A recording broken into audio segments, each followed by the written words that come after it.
I'm going to show how to solve a sequential chain of problems in time.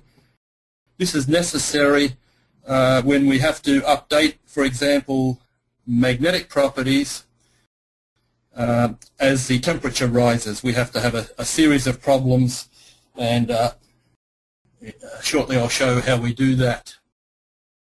The model I selected today is an elementary ferrite inductor, an AC inductor. It's probably not a practical one, but I kept it simple to illustrate some of the programming methods. I kept the model very simple, and I did a couple of things. I put an air gap down each side. I made the model so that it's quarter symmetrical. That means I only have to model 1/4, and you can see the blue lines there. That is my model file. The inductor has a heavy flat conductor, solid copper conductor, going across into the page and then returning on the bottom of the page. And again, I'm only modeling 1/4, so my currents will be 1/2 and my voltage will be 1/2, because the voltage would be doubled if we modeled the whole the two conductors together in series.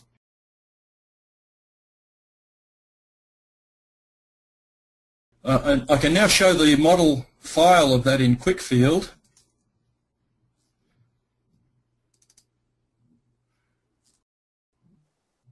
There it is, and I can show the few blocks. In a practical or in a real case, we probably have a lot more blocks than this. For example, we probably segment the ferrites into more segments to more accurately model what was really happening.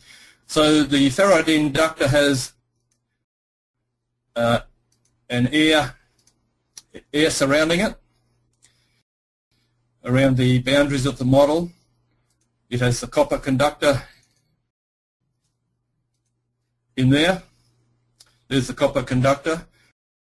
I call this one ferrite in. That's the core, the central core before the air gap. I called it ferrite in, and then the ferrite shell, I called it ferrite out. And I filled the whole thing with a thermally conductive insulation to show how the heat flow occurs in the transient thermal models. Now I'll turn to properties. What I've found is that as we've got very good finite element modeling systems, we're much more accurate than we were back in the old analytical days, and so we need better properties. In the old days, we didn't really care if our properties were 10% wrong, because our calculations were probably no closer than 10% at best. We used empirical methods for designing typical wound components and so on. It was good to be able to use ferrite, because ferrite is a non-linear material, both magnetically. It means its permeability changes with the magnetic field strength. Also very non-linear with temperature. So it's a good example of a material which needs to be modeled considering the variations in both the thermal and the magnetic domains. I could turn now to maybe illustrating the results of a model, so we know where we're going in the sequence of programming that I'm going to show. So what I'll do is illustrate now the solved transient magnetic problem, talk about that, and then we can see how we got there. So we've got this model file, and the materials I can illustrate in the copper. We've got the conductivity of the copper there, and here is the field source. In this case, we're putting a voltage, a defined voltage on the copper conductor. It's a sinusoidal voltage. It's got a peak value of 900 volt. And it has to be phase displaced in order to get an AC excursion around the BH curve with no DC component. And maybe I should just turn to a slide here.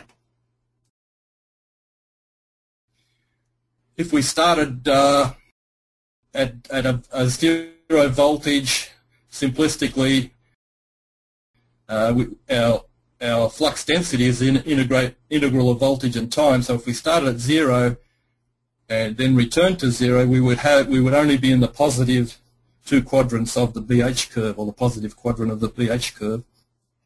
So by phase displacing the initial sine wave, I'm actually starting down here at 0, and by the time I get to 0 on the curve, I'm at my voltage is at 90 degrees. And then if I put a full sine wave around there, I would be going equally positive and negative. And we'll go back to QuickField and just show that function again. We're sine 360 times the frequency. There's the frequency. I'm modeling at 10 kilohertz. It's a high frequency inductor. There's the time, and I've retarded the function by 90 degrees, as I explained. The ferrite properties, I can show the nonlinear properties as a spline in QuickField, and later on I'll show how we put that in programmatically. We can do it manually, and we can also do it by copy pasting from, say, a spreadsheet. We could copy paste values there, but these properties are updating all the time with temperature, so it's very advantageous to do it programmatically. So that's the BH curve for the ferrite at a certain temperature. The ferrite out will be the same. The insulation has no. All it has is a permeability of unity, and no other properties are involved in the transverse magnetic problem. These problems take a fair time to solve because I'm at 10 kilohertz, so my pulse width is 100 microseconds. I have to solve it around about every 1 microsecond to get a nice smooth curve and to get the solver to converge to a solution.